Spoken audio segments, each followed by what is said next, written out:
Well, hello. Welcome back.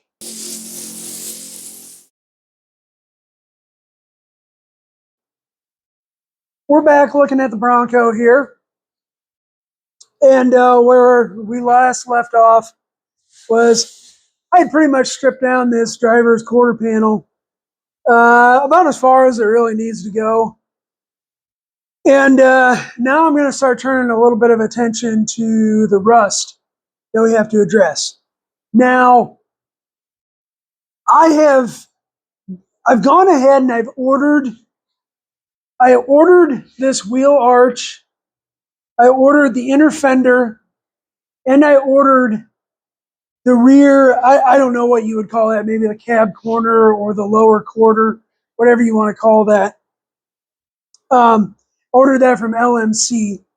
And so it'll hopefully be here within the next couple days.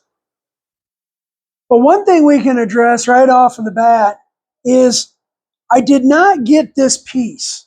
Now you can order this, but we're on a budget, folks. So we're going to operate on a budget. So what we need to do is we need to first cut out this little section and we're going to replace it. Now, I just so happen over in my junk pile, I have the bed sides off of Old Blue. Now they're all completely rusted out and chewed up pretty bad, but I was able to find a small section of the lower portion of it that wasn't in too bad a shape. Now I cut it out and I ran it through the sandblaster to get all the rust off of it. And you can see on the bottom here, it is pitted a little bit, but we're going to be okay. Structurally, it's all there, and it's not overly critical. So, and we'll treat this. Well, this is right down now. It's down to bare steel from the sandblasting, and we'll treat it and some self etch, and it'll be ready to go. But I'm going to cut this section out first, just to kind of see what we're dealing with, and then we'll start fitting this in. So before we get into the next phase of the Bronco here, I want to talk just a little bit about the processes that you're going to see transpire. Now, body work, it's a tedious process.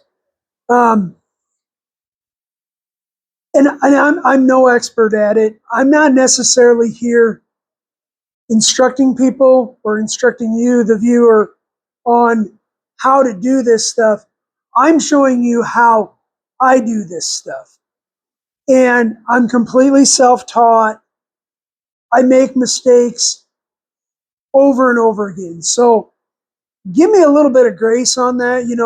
Take the valuable information that I give you, the little snippets that's good, and go ahead and use them for yourself. And then the mistakes I make along the way, please grant me that grace, and apply your own means and methods to that. Now, with that being said, body work is a terribly tedious process.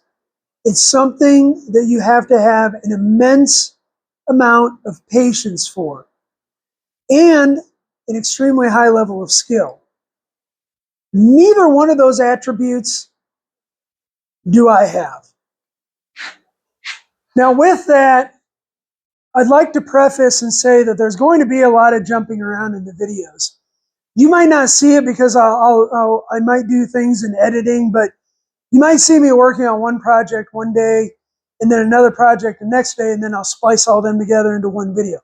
I don't know exactly how this is all going to work out, but because you might be working on one thing, we might be, sanding on this, and then we might need to paint, or prime it.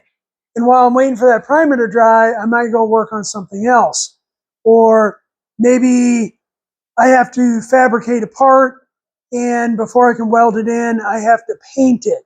And so I paint it, and while I'm letting that dry, I'm going to go come back here and work on this, or so on and so forth.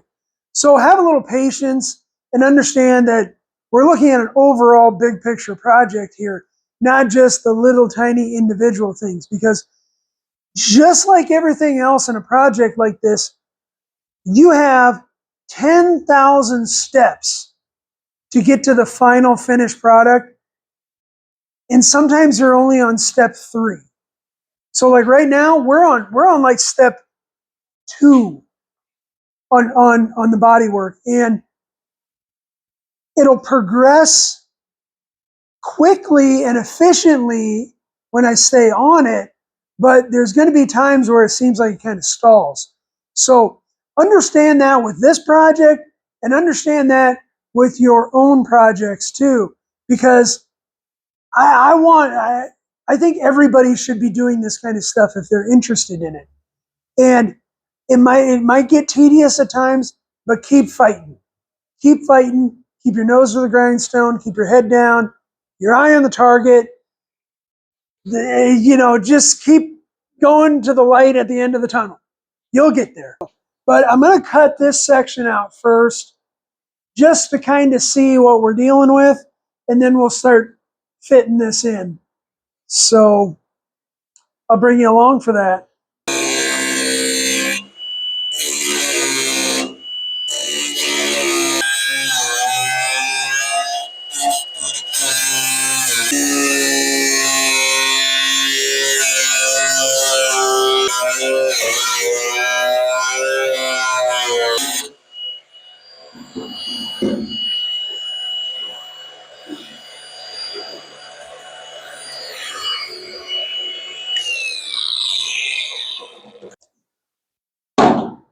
Okay, well, I got that cut out, and I started small. I don't know, I might need to make that hole a little bit bigger, but I didn't want to go just ripping and tearing because I don't want to take out more than I have to. So we can get in here and see now. We had this little straggler there. And this is what I was talking about before on why it's so critical to get in there behind. Because look at all that rust that's in there. And we'll have to get up in here, because I can feel back up in here. This is pretty okay. And we can look from the other side, because we can see that from underneath to get that. But we'll have to. Boy, it always goes. It's always more than you think. And there's a little bit more damage there than I really thought. So we might have to get in there and do a little bit more repairing than we really thought we would. So you see there, I've gone ahead and I've opened that hole up a little bit more up into this upper section here. And you can see just how big this hole is that's rotted through in this B-pillar. So this doesn't need to be like a super, super nice repair, but I do want to seal that up. So I'm going to trim this out a little bit more to kind of square this hole up and get this real chunky rust out of here. And then we'll probably just put a little patch over that. Okay, well, you can see I opened this up a little bit more. And yes, I stayed away from the wires. And what we're going to do is I'm going to build a little patch to go in here. Now, I'm not looking for super high precision on this, because this is the inside part, or the top part of the rocker, which is in really, really good shape. So that just kind of goes to show you how strange it is sometimes what rusts out and what doesn't. You would think that this being on the bottom, and I realize you can't really see it very well. Whoops, lost my light. So this piece right here is the top of the upper rocker, or the inside rocker.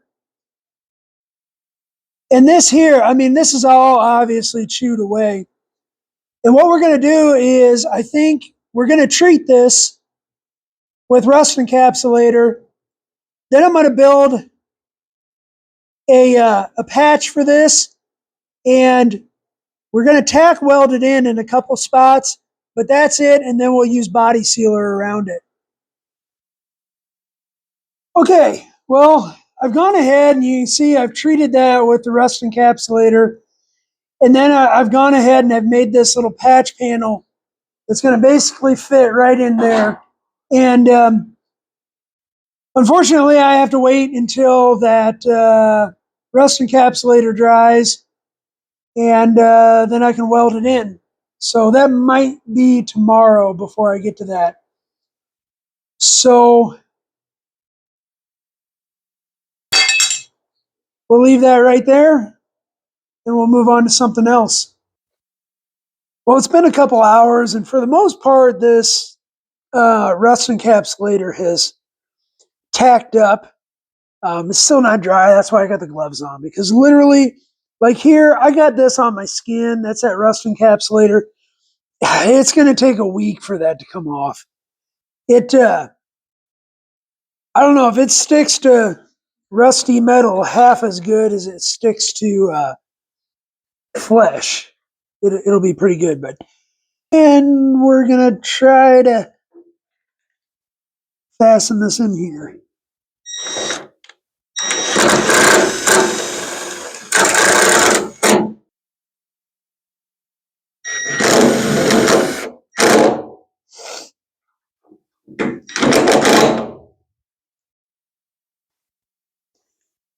Just put a little self-tapper in it.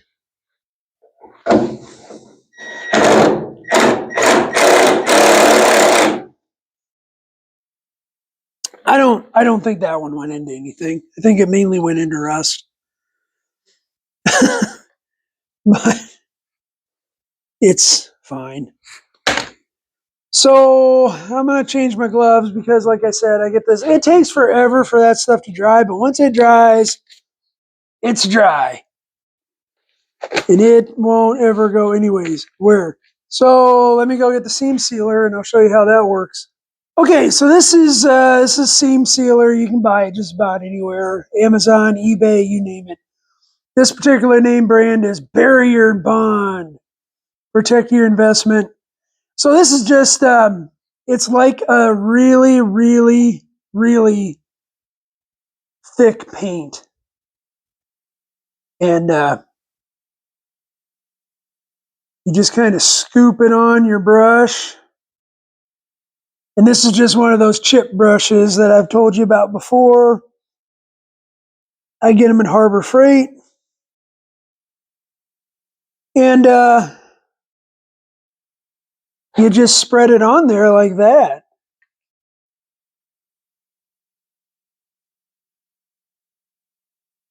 And what that's going to do, this doesn't, I mean, there's a little bit of mechanical bonding that happens with this, but this is literally for sealing the seam. Uh, it's going to keep moisture out. It's going to keep little bugs out and dust and stuff like that. And we're just gonna Bob Ross it here and give everything a nice coat in there. Let's see, I think we'll put a happy little tree in there. How do you like that happy little tree? That's we're gonna call that good. I've got this pretty much fitted. It's still I still have too much material on the top here I need to take off. But for the most part, that's how that's gonna fit in there. I'm gonna use I don't know, I'm gonna call this a gusset. And I'm gonna weld them in just kind of like that. And then one here, and then probably another one here. Okay, well, I welded these little gussets in, and I've been fitting and finishing this to the point where I think I got it pretty much where I want it. And it fits in there pretty darn decent. I'll kind of try to hold it in there so you can see it.